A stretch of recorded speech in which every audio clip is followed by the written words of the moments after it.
दिनों प दिन तोहार फैले जवानी लागे ना जायज कहीं करे लुरानी भरेला हो दीदू बहरा यही से तोहार बढ़ता गुबारा फैले बहात ईदू बहरा यही से तोहार बढ़ता गुबारा दिनों प दिन तोहार फैले जवानी लागे ना जायज कहीं करे लुरानी भरेला हो दीदू बहरा यही से तोहार बढ़ता गुबारा फैले बहात ईदू बहरा यही से तोहार बढ़ता गुबारा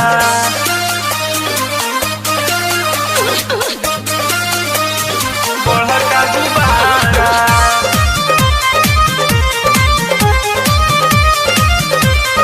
बढ़ता गुबारा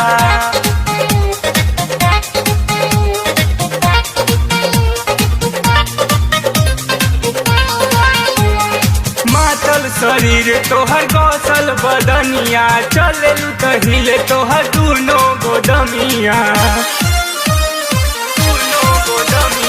मातल शरीर तोहर गौसल बदनिया चले कहिले तोहर दूनो गोदमिया एने ओने रे दूनो मारे हिलोरा केहू के लागत की रहे लुकोरा करेला काम कोनो खरा यही से तोहर बढ़ता गुबारा छले बहात ईदू बहरा यही से तोहर बढ़ता गुबारा बढ़ता गुबारा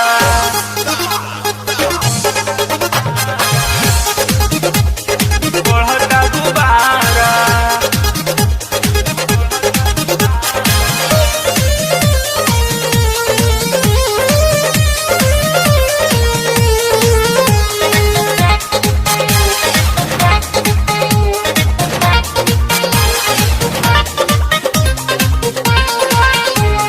राहुल राकेश मंटू डाले लाचारा लागे उपेंद्र बा कैले गुजारा राहुल राकेश मंटू डाले लाचारा लागे उपेंद्र ई कैले गुजारा असरा पुरैबू नहीं तू प्रेम के काहे मुआवतारू सबसे फ्रेंड के सत्यम कहेला बात खारा रही से तोहर बढ़ता गुबारा छले बहात ईदू बहरा रही से तोहर बढ़ता गुबारा दिनों प दिन तोहार फैले जवानी लागे ना जायज कहीं करे लुरानी भरेला हो दीदू बहरा रही से तोहर बढ़ता गुबारा